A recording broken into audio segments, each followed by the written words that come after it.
Merci à vous, merci pour l'invitation. Bonsoir à toutes et tous.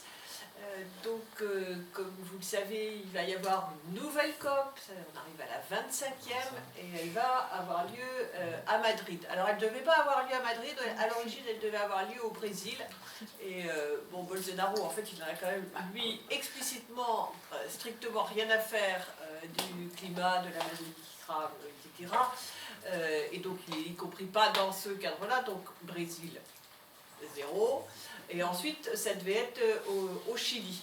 Bon, le problème, c'est que les COP, ça déplace énormément de gens, énormément de journalistes, et il y a quand même visiblement un certain nombre de choses qui ne sont pas très visibles dans ce qui se passe au Chili aujourd'hui, et en particulier la répression menée, rappelons-le, par quand même une armée qui est une armée héritière des coups d'État les plus meurtriers qu'on ait connu.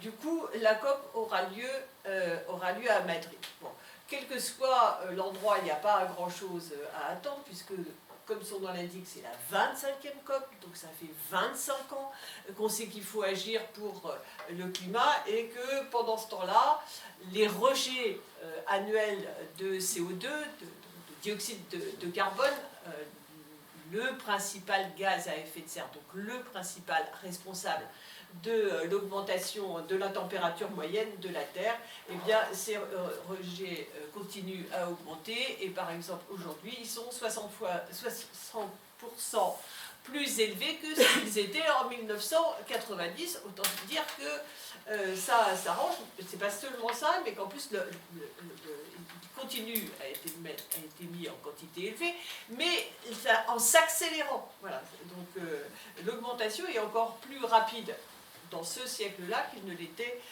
au XXe siècle, et on peut anticiper qu'à ce rythme-là, l'augmentation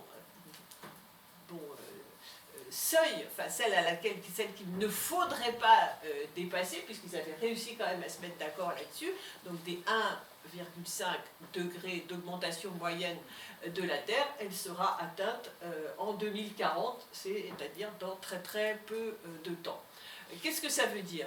Il suffit de regarder ce qui se passe aujourd'hui. Aujourd'hui, on est à 1,1 degré d'augmentation de la température moyenne de la Terre. Alors quand on dit ça, on calcule par rapport au moment où on a commencé à avoir des mesures qui ressemblent un petit peu à quelque chose, qui sont en gros le milieu du 19e siècle. Et on parle de température moyenne. Alors le problème avec les moyennes, c'est que c'est un truc un peu... c'est commode pour avoir une idée globale, mais les températures, par exemple, vont augmenter beaucoup plus vite au niveau des pôles que ce qu'ils augmentent par ailleurs sur le reste de la surface de la Terre. Et on regarde les effets de ces petits 1,1 degrés d'augmentation de cette température moyenne. Et c'est ce qu'on a vu se multiplier, en particulier les 2 derniers étés, avec la multiplication de ce qu'on appelle les phénomènes extrêmes, les grandes sécheresses, les canicules qui se multiplient, qui sont plus nombreuses, plus longues, plus meurtrières.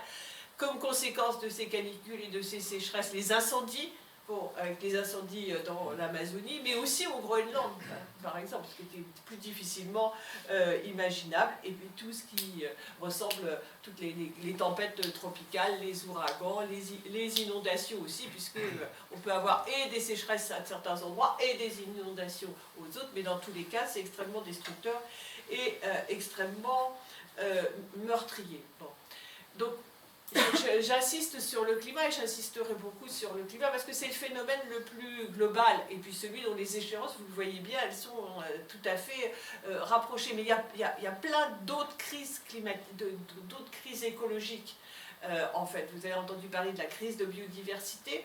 Bon, là, on assiste effectivement à une disparition massive des espèces vivantes. C'est 1 million sur les 8 millions qui existent d'espèces animales et végétales qui sont menacées de disparition. Pour donner un ordre d'idée, on parle d'une 6e extinction des espèces. Dans l'histoire de la Terre, il y en a déjà eu 5. La dernière, c'était il y a 65 millions d'années, c'était la disparition des dinosaures. Donc on ne parle pas d'un petit truc, d'un petit détail, quoi. Et alors, ce qui est important à voir, c'est que, par exemple, le changement climatique est une des causes importantes de la disparition des espèces, parce qu'elles n'ont pas le temps de s'adapter. Dans les autres problèmes écologiques graves, crises graves auxquelles on est confronté, il y a tout ce qu'on appelle le changement d'utilisation des terres. Bon, quand on fait des autoroutes et qu'on bétonne des surfaces énormes, c'est la déforestation, c'est l'extension des terres cultivées, c'est l'assèchement des zones humides. Bon, c'était par exemple un des problèmes auxquels on était confronté avec la menace d'aéroport sur Notre-Dame-des-Landes, puisqu'il s'agissait d'une zone humide. Bon, toujours est-il qu'aujourd'hui, un quart des terres sont dégradées. Bon, la responsabilité, elle va évidemment à l'industrie de l'agriculture, à l'agriculture industrielle et aux élevages industriels. Mais le problème, c'est que normalement un sol en bon état, en bonne santé, un sol vivant, bon, il absorbe les gaz à effet de serre. Donc on est dans une situation où on a une dégradation du climat qui dégrade les sols, et du coup on a des sols qui sont moins capables d'absorber les gaz à effet de serre. Donc on va se réchauffer encore plus vite. Et en fait il se passe exactement la même chose avec les océans. Là encore, les océans, ils sont eux aussi des bons auxiliaires, des bons alliés pour éliminer les gaz à effet de serre, hein, comme le sol, comme les végétaux. Les océans absorbent beaucoup de chaleur et de gaz à effet de serre. Le problème, c'est qu'en faisant ça, ils deviennent de plus en plus acides, ce qui détruit de la biodiversité. Alors ça, c'est une des premières causes de destruction de la biodiversité. Tout ça pour vous dire que tout ça est lié. Bon. Donc ils sont plus acides, ils absorbent moins de CO2, ils sont aussi plus chauds, ils absorbent moins de chaleur. Et donc, plus ça se réchauffe, moins ils absorbent, plus ça se réchauffe. Donc voilà la situation dans laquelle on est. Alors, quand on parle des effets du changement climatique, le premier truc qu'on voit effectivement, c'est ces phénomènes extrêmes dont j'ai commencé à vous parler. Mais, je dirais, ça d'une certaine manière, même si c'est généralisé, ça reste à chaque fois un peu localisé. On a un autre phénomène beaucoup plus global et beaucoup plus grave, qui est la question de l'élévation du niveau des océans, du niveau des mers. Alors là encore, le problème c'est que quand ça va mal et que les problèmes se conjuguent, on a à la fois la question de la dilatation de l'eau en se réchauffant. Ça, tous ceux qui ont oublié une bouteille d'eau à l'intérieur du congélateur voient de quoi je cause, c'est-à-dire qu'en se réchauffant, l'eau se dilate. En gelant. Oui, en gelant, mais c'était pas de ça que en fait, le bon exemple, il n'est pas celui-là, il est celui de ceux qui laissent une bouteille, une casserole qui chauffe. Excusez-moi, Oui, non, t'as raison. Bon, enfin, toujours est-il qu'on a à la fois une dilatation de l'eau et une fonte des calottes glaciaires. Et c'est là qu'on peut avoir les plus grosses inquiétudes. Je vous ai dit, on continue à émettre des CO2, ce qui fait que on fait une mesure qui est la quantité de CO2 contenue dans l'atmosphère. Hein, on mesure ça en parts par million, donc c'est pour ça qu'on parle de ppm.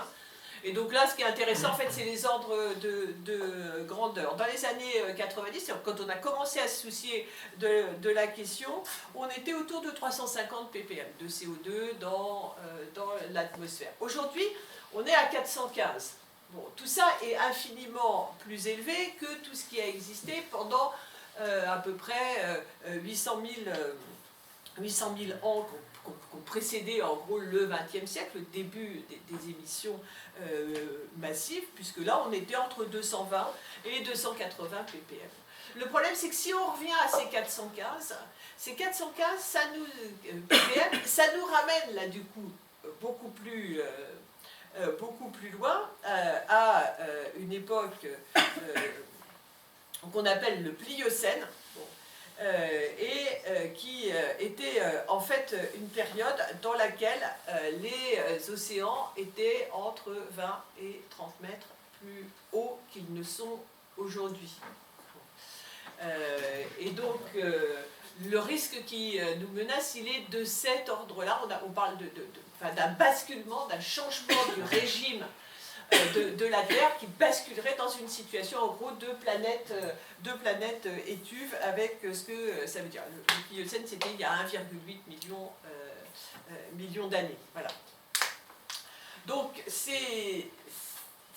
voilà, je dis tout ça avec un peu beaucoup de chiffres et beaucoup de trucs rébarbatifs, mais quand même pour qu'on prenne la mesure de la menace qui pèse sur nous au travers de cette affaire du climat, de l'ampleur que ça a. Bon, d'ores et déjà, on voit bien que cette question de changement climatique, c'est un accélérateur des injustices sociales, bon, des inégalités.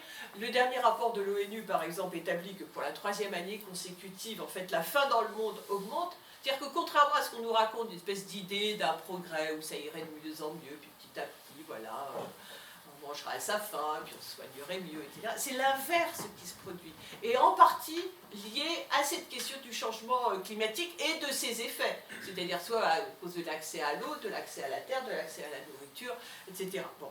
Puisqu'on a aussi un quart de l'humanité qui est menacée par une pénurie d'eau. Et puis, il y a d'autres conséquences de ces menaces et de ces pénuries, c'est la multiplication des conflits.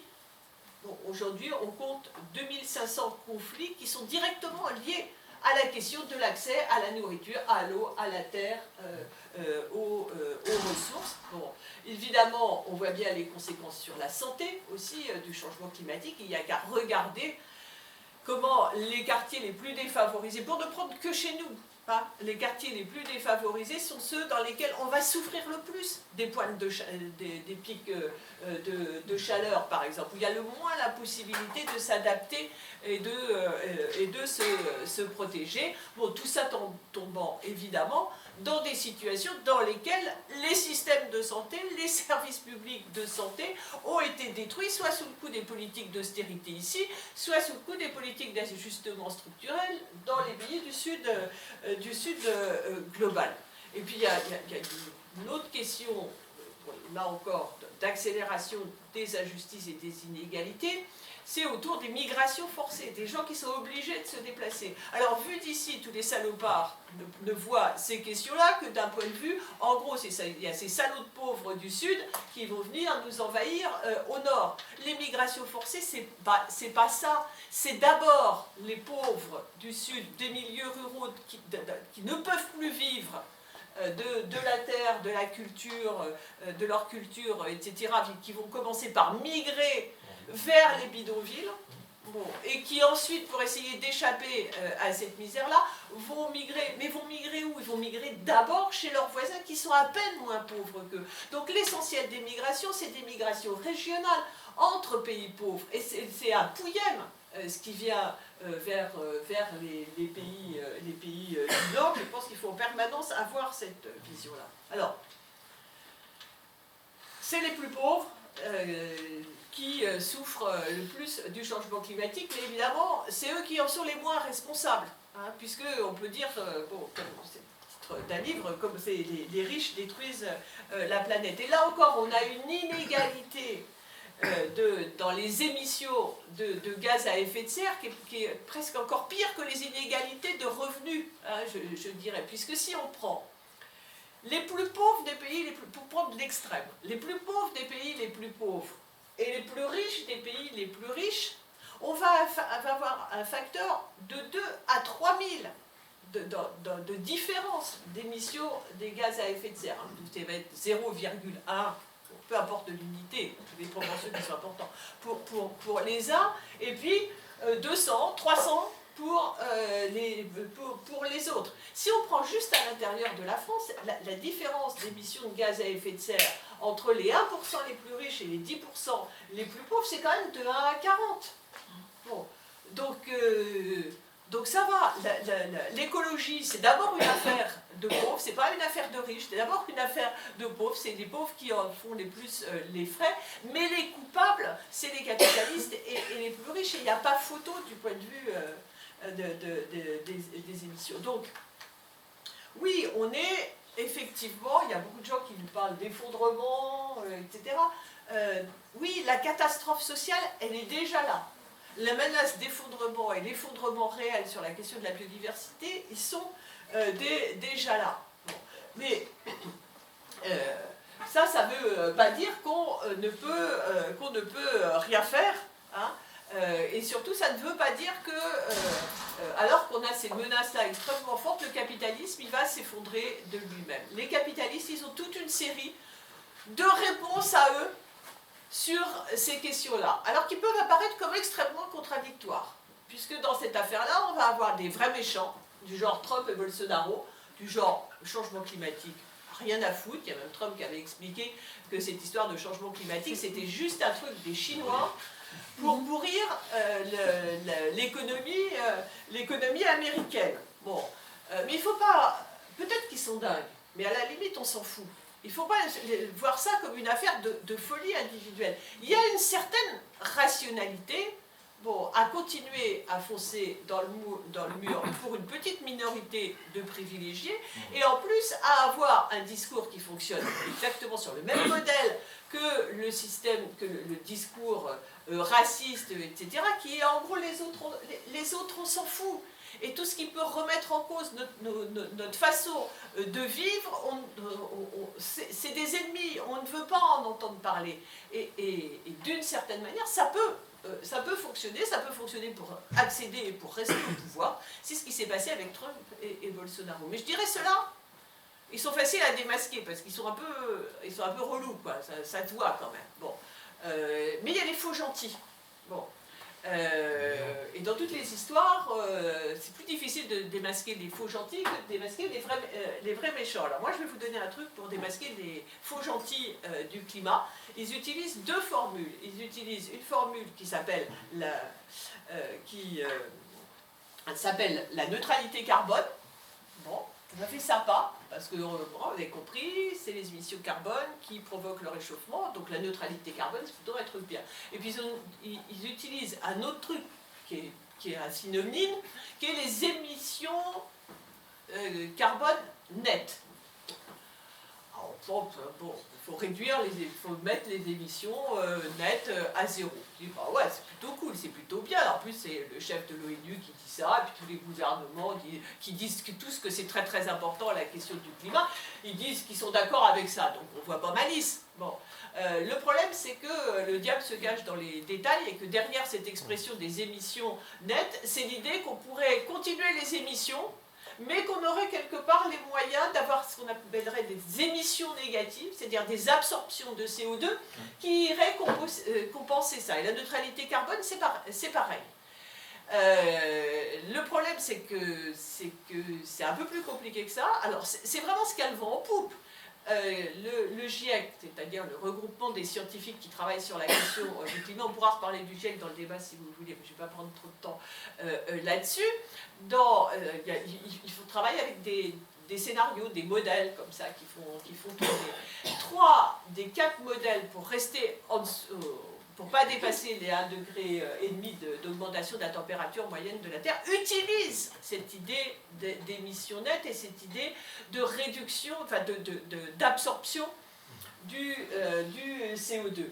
Bon, alors ça va te rappeler quelque chose, parce que comment ça marche cette histoire-là? Alors, il y a eu plein d'inventions, c'est ce qu'on appelle la bio-ingénierie, c'est-à-dire les moyens soi-disant scientifico-technicaux pour remédier au changement climatique, en sachant une chose, c'est qu'il y a un truc qu'ils ne veulent pas faire, c'est réduire les émissions de gaz à effet de serre en diminuant les utilisations des énergies fossiles. Donc on cherche autre chose. Et donc le truc qui a le vent en poupe pour faire des émissions négatives, c'est d'utiliser quelque chose qui est vrai et qui est plutôt sympa, c'est que les végétaux, quand ils poussent, on a appris ça à l'école, ils absorbent du CO2. Donc ça, c'est cool. Donc l'idée, c'est on plante plein de végétaux, des arbres, etc. Ça absorbe le CO2, jusque-là, ça va. Bon. On les récolte, on les coupe, on les récolte, on les fait brûler, ça fait de l'énergie. Jusque-là, ça irait encore à peu près. Mais vous avez pas séché le deuxième cours à l'école, qui est que quand on brûle, on émet du CO2. Donc là, ça fait 0,0, la balle au centre, on n'a rien gagné.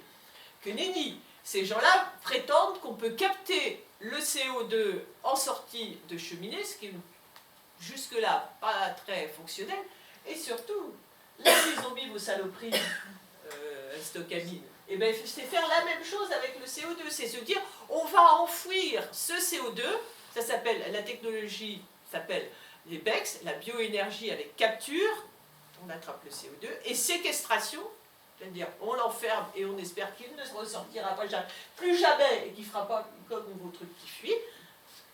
Donc ça ne marche pas, bon, mais c'est ça qu'il y a derrière. Voilà. Donc il faut j'insiste un peu là-dessus parce qu'il faut se méfier de pseudo-discours extrêmement rassurants. Non, il n'y a pas d'autre échappatoire que de réduire l'utilisation des énergies fossiles. Bon, donc voilà, ça c'est la situation dans laquelle on est, une situation qui s'accélère, une situation où on est effectivement avec la possibilité d'un basculement réel. Bon, ça ne veut pas dire que la seule chose à faire, c'est d'attendre que ça tombe tout seul. Bon, puisque c'est effectivement... alors, il y a toute... pour illustrer la puissance de ces transformations, on parle d'anthropocène. C'est-à-dire pour essayer de mettre un mot sur le fait que l'activité humaine, je vais utiliser le mot activité humaine pour l'instant, l'activité humaine a une telle puissance qu'elle a modifié de manière visible géologiquement. Donc on donne un nouveau mot pour dire qu'on a changé d'ère géologique, hein, qu'on est passé à quelque chose qu'on appelle l'anthropocène, donc bon, voilà, qui a modifié substantiellement les conditions d'existence sur Terre des humains, des non-humains, du vivant, etc. Bon. Mais cette activité humaine, c'est pas l'activité humaine comme ça en général. C'est une activité humaine dans un cadre très particulier, dans un système très particulier, qui est le système capitaliste, qui est un système qui produit toujours plus, qui épuise les ressources et qui émet de plus en plus de polluants, etc. Donc oui, il y a un risque, mais on ne peut pas s'en sortir si on refuse, si on préfère envisager la fin du monde à envisager la fin du capitalisme. Parce qu'en fait, c'est ça la question qui est posée. C'est quelles sont les relations que les êtres humains entretiennent avec l'ensemble du reste de la nature, en sachant que les êtres humains appartiennent à la nature, en sachant que ces relations, eh ben, elles ne sont pas comme ça dans l'air, mais qu'elles sont organisées effectivement par un système. C'est pour ça que quand grande partie de nos mots d'ordre, c'est changer le système pour ne pas changer le climat. Voilà. Parce que c'est effectivement de ça qu'il est question. Et donc évidemment, pour les anticapitalistes comme nous qui veulent changer le système, c'est extrêmement important aussi d'avoir un projet qui soit un projet de société qui intègre cette dimension-là, cette dimension d'arrêter de dégrader le climat, d'arrêter de dégrader la biodiversité et aussi de commencer à réparer ce qui a été fait. Donc un qui soit à la fois socialiste du point de vue de la rupture avec le capitalisme, mais aussi écologique. C'est pour ça qu'on appelle ça un projet éco-socialiste. Alors, un projet éco-socialiste, pour nous, c'est au moins trois choses. C'est un projet avec des revendications, avec des exigences, avec des mesures qui permettent de changer la société. C'est aussi une stratégie de lutte, parce que rien ne se fera sans mobilisation. Et puis c'est aussi un projet de société au-delà de la somme juste de mesures et de revendications. Et donc sur les revendications, pour reprendre les choses un peu à la base, il y a quelqu'un qui disait « Seule la vérité est révolutionnaire ». Et en matière de changement climatique et des mesures à prendre, oui, effectivement, seule la vérité est révolutionnaire, mais la vérité, elle est vraiment révolutionnaire. Donc, je vous l'ai dit, il ne faut pas dépasser 1,5 degré d'augmentation de la température de la Terre pour avoir au moins une chance sur deux de faire ça.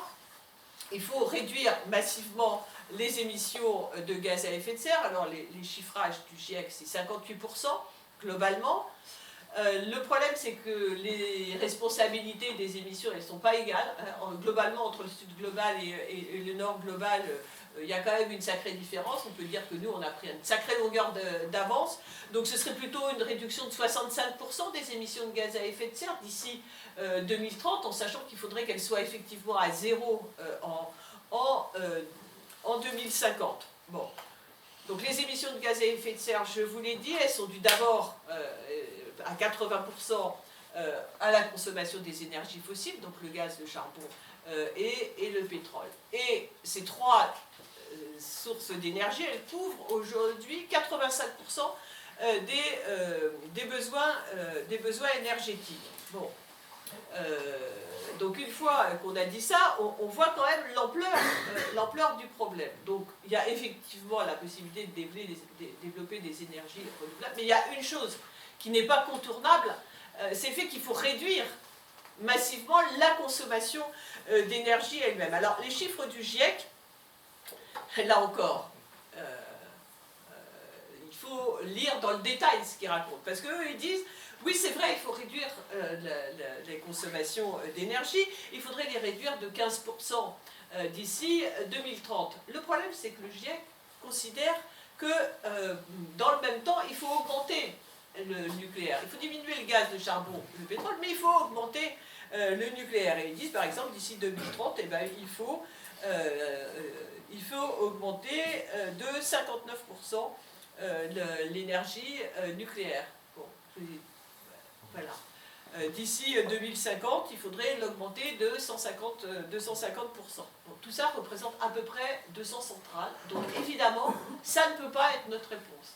Le nucléaire ne peut pas être notre réponse, puisque, outre le fait que ce n'est pas, contrairement à ce qu'il nous raconte, une technologie qui n'émet pas de CO2, mais par ailleurs, on a quand même toute une série d'autres problèmes avec le nucléaire, à commencer par le risque d'accident grave et le problème des déchets, là encore, vous n'êtes pas si loin de Bure pour ne pas avoir une idée de cette question-là. Voilà. Donc la réduction de la consommation d'énergie, elle doit effectivement être beaucoup plus importante que ça. Bon. Mais renoncer aux énergies fossiles, dans un système capitaliste, on voit bien que tout de suite ça va être compliqué, puisque les installations, ne serait-ce que les installations, hein, les puits, les raffineries, les mines, machin, etc., bon, tout ça, ça représente 1/5 du PIB mondial, les installations qui sont liées aux énergies fossiles. Il faut rajouter à ça les réserves, puisque les réserves, quand elles sont possédées par des capitalistes, ça devient du capital. Renoncer à tout ça, c'est donc renoncer à du capital. On peut demander beaucoup de choses à des capitalistes, mais renoncer à du capital, ça jamais. Bon. Donc ça fait que dans notre programme, pourquoi je vous raconte tout ça?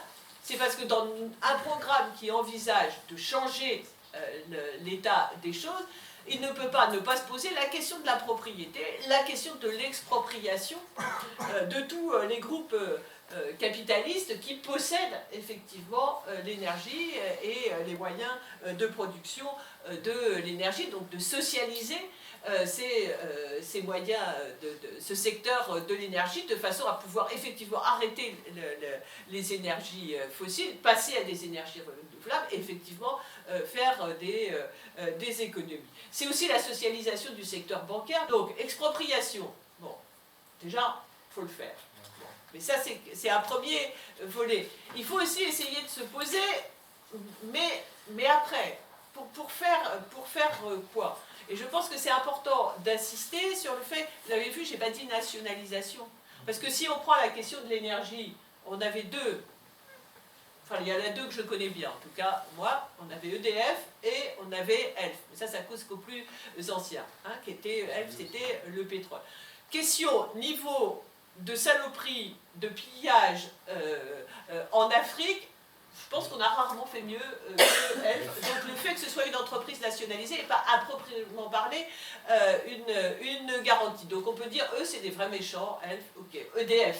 Bon, EDF, certes, service public, de l'électricité. C'est EDF qui a développé à outrance le nucléaire, qui a encouragé à la surconsommation, au gaspillage d'électricité, bon, avec la multiplication de chauffage électrique dans des passoires thermiques, etc., etc.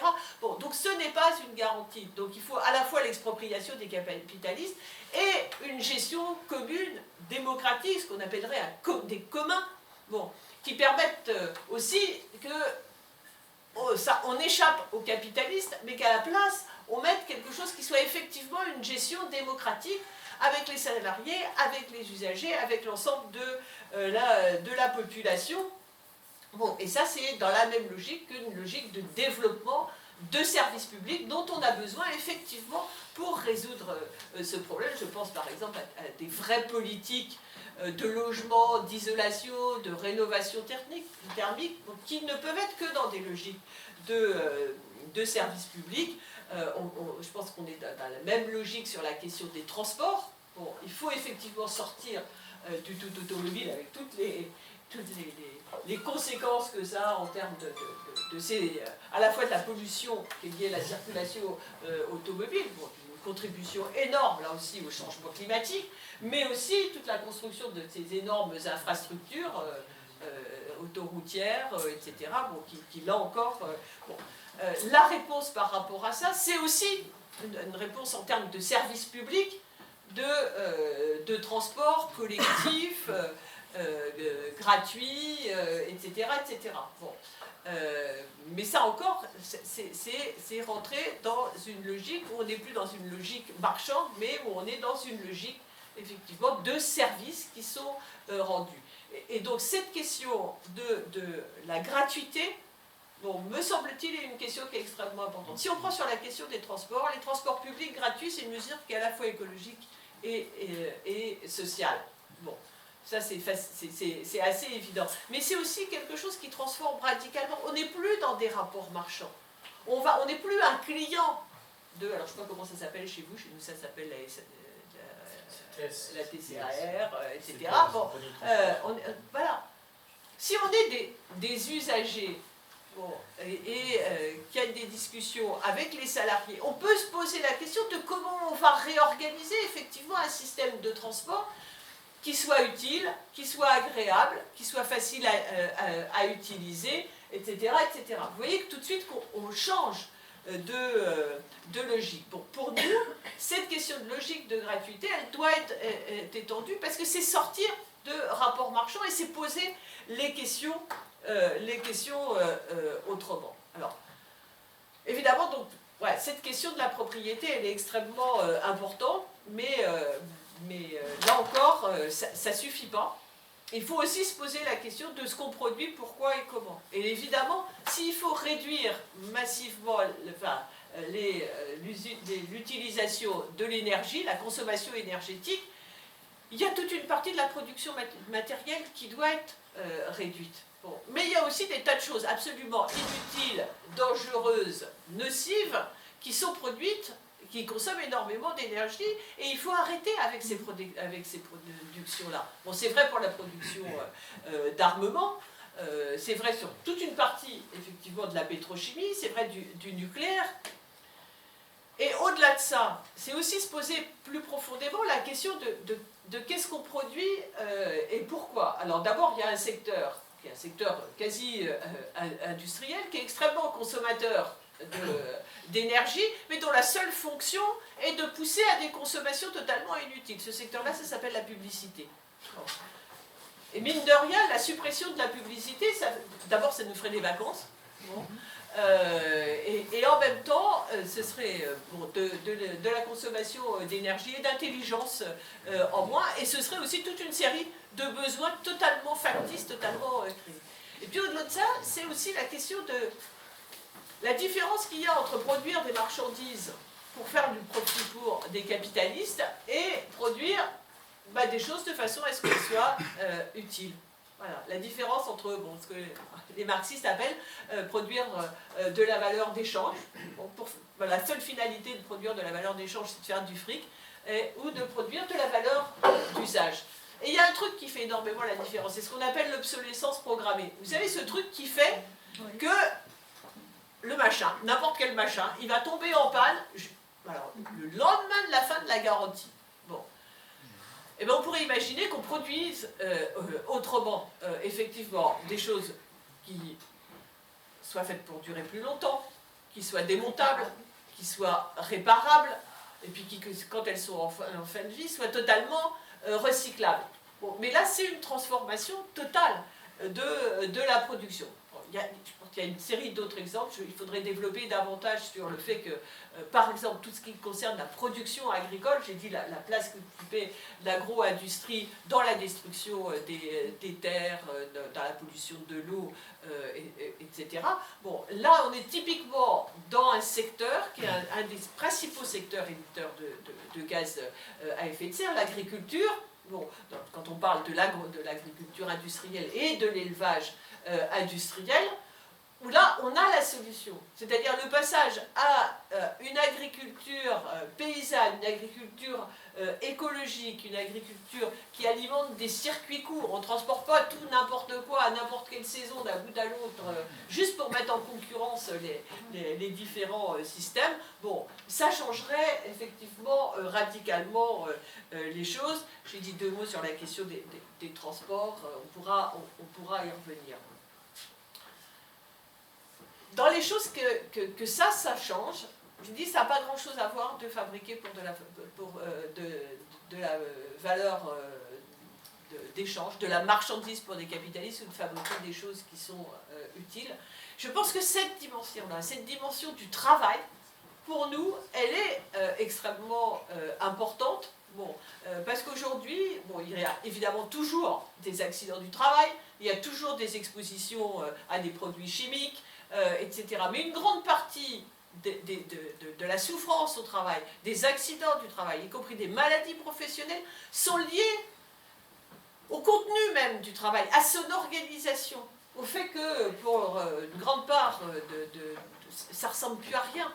Hein, c'est des choses qui n'ont pas de sens. Donc cette question du travail, elle reste une question tout à fait centrale dans nos vies d'êtres humains. Bon, même si, évidemment, et c'est la première mesure, je dirais, éco-socialiste, c'est la réduction massive du temps de travail. Pour concilier réduction de la production matérielle et lutte contre le chômage et la précarité, la réduction massive du temps de travail, c'est une mesure absolument essentielle.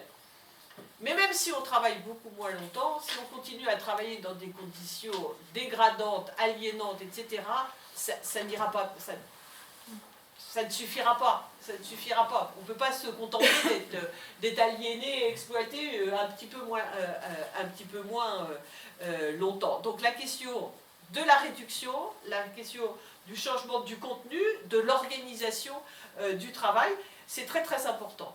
Mais moi, quand je parle du travail, j'ai envie de parler de tout le travail qui est payé, qui est salarié, bon, mais aussi tout le travail invisible qui n'est pas payé, qui n'est pas salarié, qu'on appelle en général le travail domestique. Enfin, vous savez, tout ce travail invisible qui est fait en général quand même très très massivement par les femmes, mais qui est un travail qui est absolument indispensable à la vie. Bon, qui est tout ce qu'on appelle le travail de soi, le travail de la reproduction sociale, c'est-à-dire qui permet aux humains de continuer à vivre, de grandir, d'être soignés, etc. Bon, et c'est très très important de prendre en compte ce travail-là, de prendre en compte le fait que ce travail il est à la fois extrêmement féminisé et extrêmement dévalorisé. Bon, ce qui fait que, y compris quand il est fait dans un cadre dans un cadre salarié, il est aussi dévalorisé. Parce qu'il y a une grande façon de considérer aussi que ce n'est pas vraiment une qualification, c'est un truc que les femmes elles savent faire. Depuis toute petite, elles sont naturellement faites pour ça, de prendre soin des autres. Donc c'est pas tellement la peine de les payer pour ça. C'est pour ça que, une grande masse de femmes qui font des choses absolument indispensables, c'est beaucoup dans les gilets jaunes, d'ailleurs, hein, des personnes de l'aide à domicile, des aides-soignantes, des travailleuses qui, dans les EHPAD, bon, aussi ont mis en évidence la dépréciation de ce travail. Et peut-être que si on veut se poser la question de qu'est-ce qui est vraiment utile et de qu'est-ce qui n'est pas utile du tout, eh ben c'est précisément tout ce travail qui consiste à prendre soin des humains, bon, qui est ce qui a le plus d'importance, qui devrait avoir le plus de valeur. Donc ça passe effectivement par une socialisation de ce travail, par des vrais services publics pour d'abord de remettre en état les services publics de santé, d'éducation, d'avoir du vrai accueil pour la petite enfance, d'avoir du vrai accueil pour les personnes âgées et dépendantes, et puis aussi une réduction massive du temps de travail qui permette que ce travail-là, quand il soit aussi davantage partagé et qu'on n'ait plus cette attribution, cette séparation, cette assignation aux femmes de ce travail-là. Voilà. Je dis tout ça parce que tout ça, évidemment, ça peut se traduire, on le voit bien, ça peut se traduire par des exigences qui sont des exigences tout à fait précises. Hein, de se battre contre tel grand projet inutile, ben, ça se connecte avec le fait de réduire la place de la voiture et de se battre pour des transports publics en commun. Se battre pour l'ouverture d'une crèche, ça se connecte avec ça, etc., etc. Bon, mais ce qui est important, c'est d'avoir l'idée que tout ça, ça va dans le même sens. Tout ça, ça va dans le sens d'une autre société qui fonctionnerait autrement avec un certain nombre de principes, effectivement, de justice à la fois environnementale et sociale, d'un internationalisme, parce qu'il faut toujours prendre en compte que, de la même façon que sur l'exploitation économique, il y a une dette écologique, il y a eu un pillage, une destruction qui sont à réparer, que, évidemment, tout ça s'articule aussi avec un projet qui est un projet extrêmement démocratique, appuyé sur une démocratie qui n'est pas juste une démocratie de on vote tous les 5 ans ou 6 ans selon les machins à des gens qui vont faire à peu près le contraire de ce pourquoi ils ont été élus. C'est de se dire que la démocratie, c'est d'arriver à décider réellement de ce qui est important. Et que pour faire ça, eh bien, il faut effectivement être organisé là où c'est important. Donc je l'ai dit au niveau du travail, au niveau des entreprises, etc., c'est tout à fait décisif. Bon, mais c'est aussi d'avoir effectivement une démocratie la plus large possible, avec des conseils, avec des comités, qui permettent de discuter de tout ce qui nous regarde. Et je pense que cette question de l'auto-organisation, quand on parle d'un changement qui prenne en compte effectivement l'écologie, c'est extrêmement important. Bon, parce qu'on le voit bien, c'est un changement y compris profond de nos vies.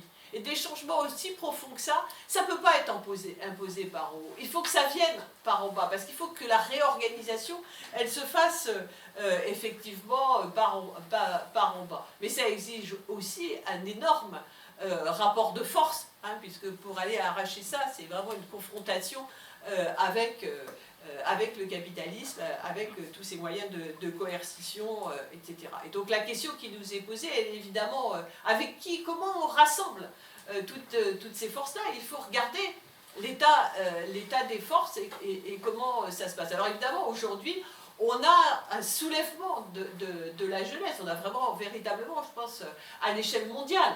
Bon, en France, on est un peu à la bourre, mais ça existe quand même à l'échelle mondiale. On a véritablement une nouvelle génération qui se lève sur cette question du climat. Et le fait que ce soit la jeunesse, ça a aussi un effet d'entraînement, ne serait-ce que parce que les jeunes, ils ont des parents, des grands-parents, et que ça fait aussi bouger des choses, le fait qu'ils se mobilisent. Je pense que chacune peut vérifier ça, y compris à une échelle individuelle, familiale ou personnelle. Bon.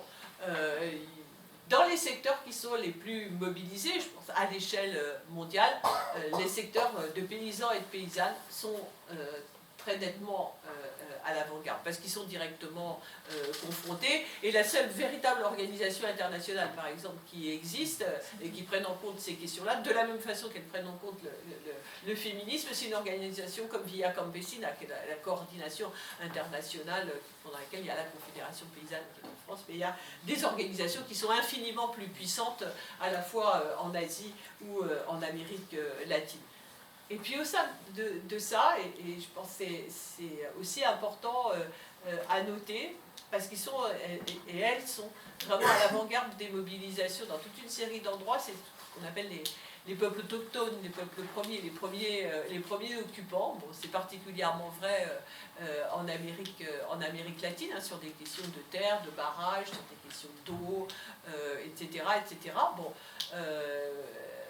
je pense que c'est intéressant de comprendre pourquoi. Il y a une première raison qui est une raison évidente, c'est qu'ils ont été amenés à être, d'une certaine manière, gardiens, à préserver un certain nombre de ressources absolument essentielles. Aussi, parfois parce qu'ils y étaient relégués, mais en tout cas ils l'ont fait. Et le capitalisme, le néolibéralisme, cherchant en permanence à étendre son accaparement, hein, de la forêt, de l'eau, etc., bon, va aller directement impacter leur lieu de vie. Donc ça s'explique très facilement. Je pense qu'il y a une autre raison, mais qui doit nous intéresser aussi, c'est le fait que une grande partie de ces peuples ont développé un mode de relation à leur environnement, à la nature, une compréhension du lien étroit qu'il y a entre la vie des humains et la vie des non-humains et de l'ensemble du reste de la nature, qui est beaucoup plus étroit et beaucoup plus forte que qui peut être dans nos sociétés industrialisées, où ce lien, d'une certaine manière, a été rompu. Bon, c'est aussi ce qui explique une partie parce que si on prend... c'était très visible dans la mobilisation contre les méga-pipes aux États-Unis, par exemple. Une partie de celles et ceux, enfin surtout celles d'ailleurs, parce qu'elles étaient très nombreuses qui se sont mobilisées, qui sont issues de Lakota, quasiment ils n'avaient plus de vie en tant que telle comme peuple. À partir du moment où les zones ont été impactées par le passage des pipes, il y a eu une forme de reconstitution et de retrouvailles, bon, de cette mémoire collective, de cette identité collective, et ça a permis d'agréger, et leur détermination a permis d'agréger des mobilisations beaucoup plus amples. Bon. Vous l'aurez noté dans ce que j'ai dit, les jeunes, les paysans, les peuples autochtones, partout et systématiquement les femmes sont à l'avant-garde et majoritaires dans ces mouvements-là.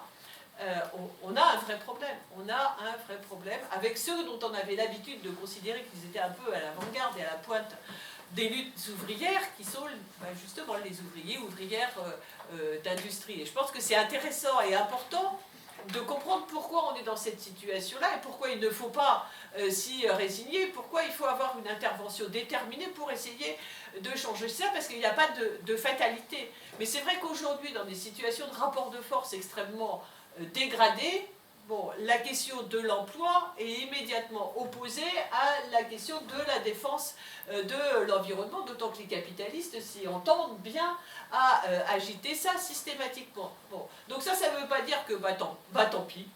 Non, il n'y a pas de tant pis. Si on pense qu'on a besoin des rapports de force le plus puissants possible et que le changement il peut venir que par en bas, il n'y a pas de tant pis.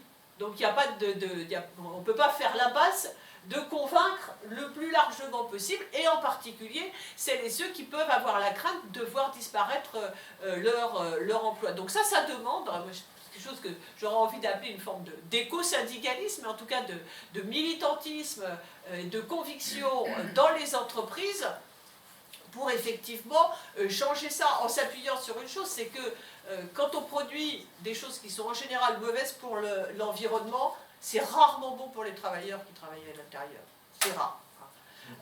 Et donc, cette dimension de protection des salariés, de protection de leur santé, de leurs conditions de travail, etc., c'est une dimension qui est extrêmement importante. C'est d'ailleurs une dimension qui commençait à devenir de plus en plus importante en France, je pense, dans les pratiques syndicales. C'est sans doute en partie ce qui explique la suppression des CHSCT par la dernière réforme sur la question du code du travail. Donc il y a cette responsabilité-là. Mais c'est aussi la responsabilité de toutes celles et ceux qui se battent pour le climat en général, de participer à la construction du rapport de force qui va permettre de protéger les salariés qui risquent d'être impactés. Donc la question de la lutte pour l'interdiction des licenciements, pour que le fait que les gens ils puissent conserver leur contrat de travail, leur salaire, leur collectif de travail, qu'y compris il y ait la possibilité, alors c'est pas toujours possible, il y a des choses qu'on ne peut pas convertir, hein. Moi je connais bien l'usine dans laquelle j'ai travaillé assez longtemps, ça fabrique de l'ammoniac pour fabriquer des engrais chimiques, vous ne pouvez rien faire d'autre avec. Il y a un certain nombre de cas, je pense à l'automobile ou à d'autres secteurs, où il y a la possibilité de conversion. Il faut que la bagarre pour qu'il y ait le maintien des collectifs de travail et une conversion de la production sous le contrôle des salariés, c'est une bagarre qui intéresse l'ensemble de celles et ceux qui veulent défendre le climat. Parce que l'un ne va pas sans l'autre, et je pense que c'est extrêmement important que ces questions-là elles soient portées dans l'ensemble du mouvement. Donc, voilà, juste peut-être pour finir, parce que je dis que c'est au-delà de mesures et de stratégies, donc de ces questions stratégiques qu'il faut être amené à se poser pour construire un mouvement qui soit à la hauteur. Je pense qu'il faut prendre la mesure malgré tout, de ce que ça change, mais aussi de ce qu'on a l'opportunité de changer quand on parle d'un nouveau projet de société. Je vous l'ai dit, les femmes, elles sont extrêmement présentes dans les mobilisations, dans ces mobilisations-là. Dans le même temps, je pense qu'on assiste aujourd'hui, mais ce serait peut-être l'objet d'une autre réunion, à la montée d'une nouvelle vague féministe, réellement. Je pense que si on met tout ça bout à bout, je pense que ça met en évidence le fait que le capitalisme, c'est pas juste un système économique, c'est pas juste un système qui exploite les travailleurs et les travailleuses dans le travail salarié. C'est aussi un système qui détruit l'ensemble de la vie. C'est un système qui va s'accaparer, évidemment, le travail gratuit, le travail de reproduction gratuit fait majoritairement par les femmes, et qui va s'accaparer et détruire la nature. C'est pas, et donc, l'opposition, elle est entre le capitalisme, le capital et l'ensemble de la vie, de l'aspiration à une vie bonne, satisfaisante pour toutes et tous. Voilà. Donc ça veut dire que celles et ceux qui peuvent se mobiliser, qui peuvent se liguer pour renverser ce système, ils sont beaucoup plus importants que ce qu'on avait pu prendre l'habitude de penser, et que ces combats-là, ils ne sont pas juste mis bout à bout, mais que c'est bel et bien quelque chose d'absolument